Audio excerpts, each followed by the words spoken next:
Ba-ba-bum. Now you guys get your little thingy. Okay, starting over. Self-portrait worth 40%. We're in week 5. This is due week 10. 5 weeks, but those 5 weeks will blast by. Think of how quick the last, technically 4 weeks have blasted. So prepare your artwork for the self-portrait, for the printing process and digital media while demonstrating the ability to work in a professional manner and maintain professional relationships through the graphic design process. So using the self-portrait photo you took yourself or you had someone take, generally we do this with Lucas, but Lucas was a little bit short on time for your project. So instead we're leaving it up to you guys. Illustrate your portrait, integrating an element that reflects you and your personality. I will circle back to that because sometimes there's lots of questions in regards to that. So we'll go over that when we're done. Circling back to the photo. This must be high res. I don't want grainy photos. I don't want anything like that. It must be very, very clear. I'm quite confident everyone has either access to a camera or a telephone camera that will take a fabulous photo. If you're finding that your photos are really grainy, adjust your lighting. That means go outside, you know, put your face in front of a window, anything like that. Get someone to take it. Again, there's a little more details on that soon. So the requirements, the structure of this package has a few demands. Below is a list of needs that you are to consider. So create a creative mood board and sketch your idea and style. Then you're to properly illustrate a self-portrait from the image you take. Unfortunately, I sadly don't want to see brothers, sisters, anything like that. It's got to be you. Integrating an element that reflects you, a hobby, or something you love. So maybe you're holding a dog if you love dogs. Maybe you love astrology, so you're going to incorporate that into your background, etc. Then you're going to apply your portrait to your 11 by 17 poster, and then again, creating a visually appealing background. So I don't want to just have your portrait slammed onto a white background. Again, we're designers. We should have that 11 by 17, that whole piece created. Then on an 18 by 12 artboard, we're going to set up 8 4 by 6 postcards of your final artwork. So research and choose a theme / style for your self-portrait that appeals to you and that work well for you. So obviously challenge yourself, make it look really good, but don't kill yourself on a style that is not going to work and you're going to blast through weeks and then you're like, this isn't working, I got to start over. So experiment with your photography to get the right shot for your template to work from. So feel free to utilize costumes, makeup, anything you really want. I would prefer like things like that be in the actual photo versus just throwing a bunch of them into your photo, but that's also almost like a case by case that sometimes that did happen with some people. So again, if you can just get it right with your photo to start, that would be best. So remember to not make yourself unrecognizable. It's a self-portrait. So I know there could be like an artistic approach to how you're going to illustrate yourself, but I should still be able to know that that's Isabel or Allison, anything. Think about, also remember not to wear clothing or patterns that are difficult to reproduce as a vector. So again, it should look, if I'm going to be wearing this plaid jacket, then that should be illustrated in there versus, oh, I'm just going to put a white t-shirt on now. So really you got to kind of think several steps ahead. So think about the final presentation, how it will look in a large format poster. So your creative mood board and sketches will include page 1, your name and the date, the photograph you've decided to use. Again, it must be high res, a sample color scheme. So you may not need to fully attach yourself to this. This might be a very colorful one, but try to recreate that in your mood board. If you're going for really wild colors, you know, pick your main ones. Like, you know, if I'm going to go wild fluorescent colors, I'd have my main ones magenta, cyan, and this 100% yellow, for example.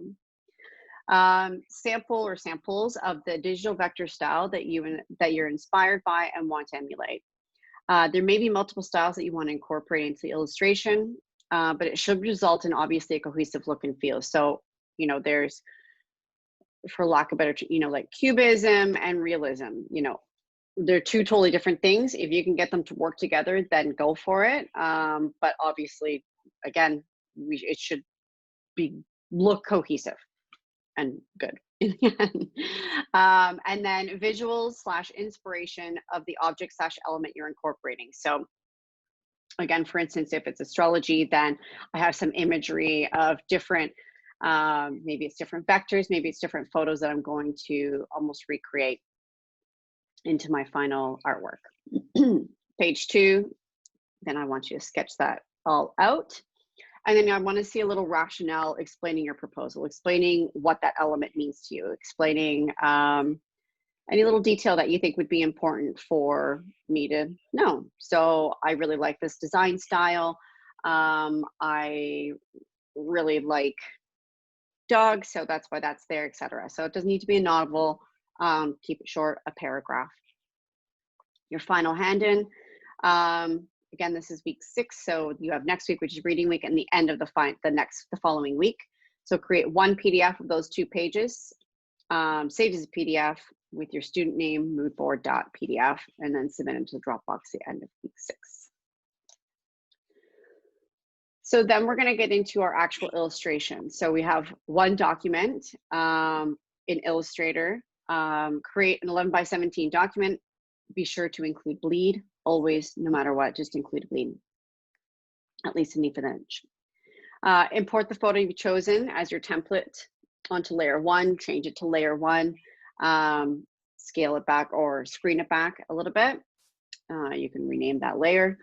Then you're now going to start creating a series of layers to start your digital vector illustration. Start with broad background areas such as skin or general shapes of the hair. Use layers to organize your drawing. This is going to be a very complicated, lots of layers involved, or you should have lots of layers, because God help you if you need to go back and change a little bit of your eyeball, or 17 or 27 layers behind that eyeball. You're going to be super annoyed. So organize your layers. I cannot stress that enough. You start with your basic shape. Again, we'll go into that in a moment. So be sure to include background graphics or elements that incorporate your additional element if they're not already. So maybe like last year someone they love rabbits. So in their portrait, they were holding a rabbit, and then she just had some different artwork behind her. So whether it's incorporated into the actual portrait or something going on, just be sure it's in there. And then save as a PDF. File name you can read. Document number 2. Now we're going to create a little bit of typography. We're going to create a new 4x6 document in Illustrator or in InDesign. Again, be sure to include a bleed. And then using creative typography, visually illustrate your name and or word that describes you. So let's just use the bunnies as an example.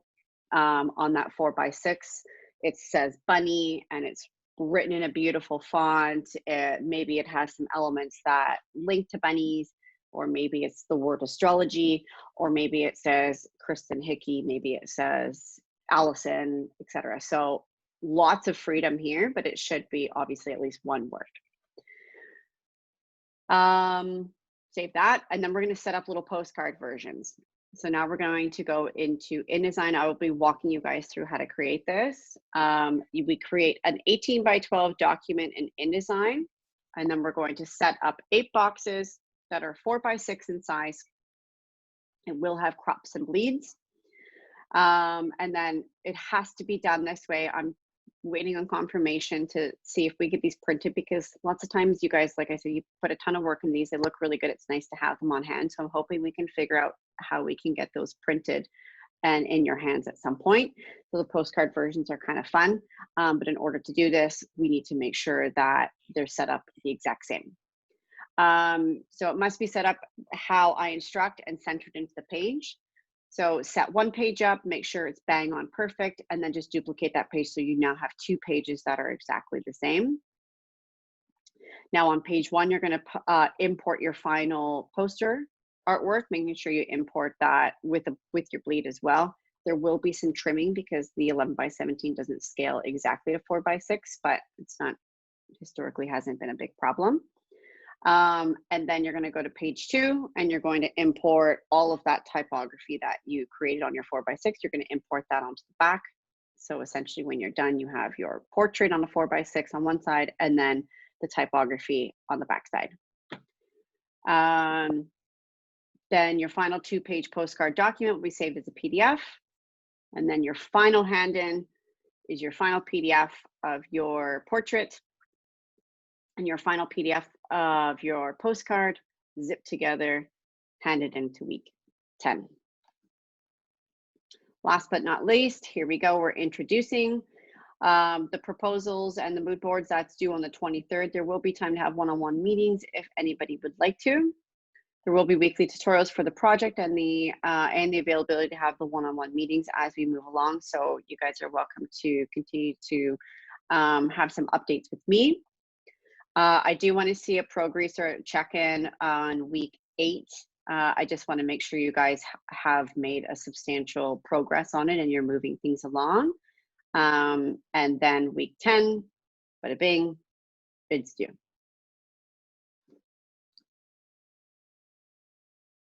Questions? Is it daunting? No? Lots of you are illustrators in here, so I'm hoping that this is like a fun thing for you.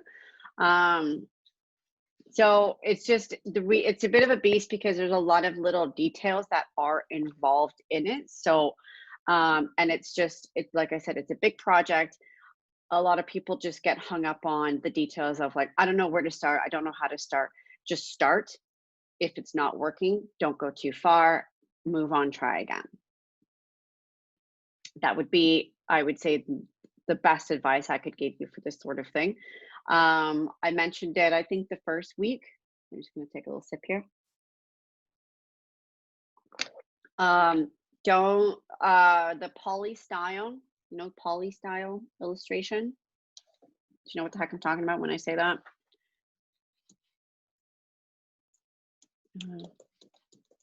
I'm just going to show you.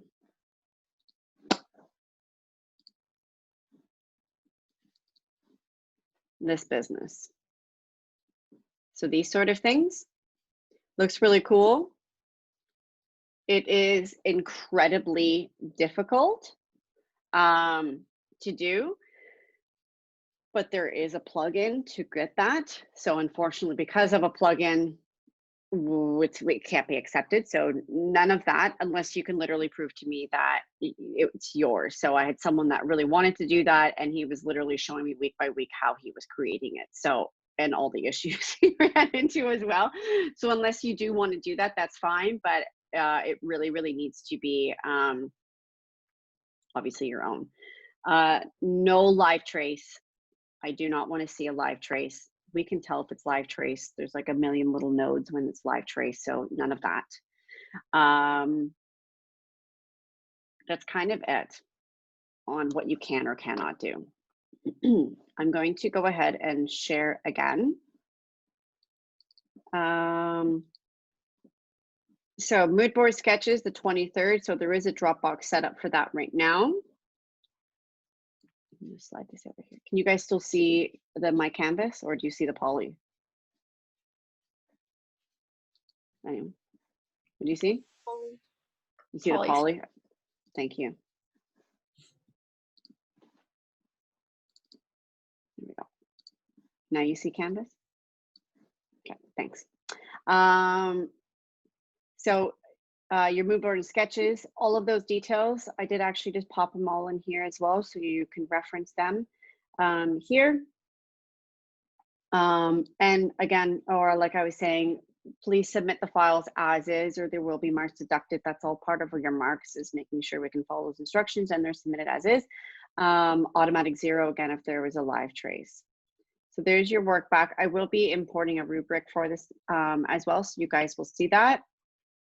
And then the PDF is also under modules in here. Okay. I am having some problems. I don't know where the examples are from last year, and I'm really bummed about it. So I have to check my backups. I'm just going to stop recording.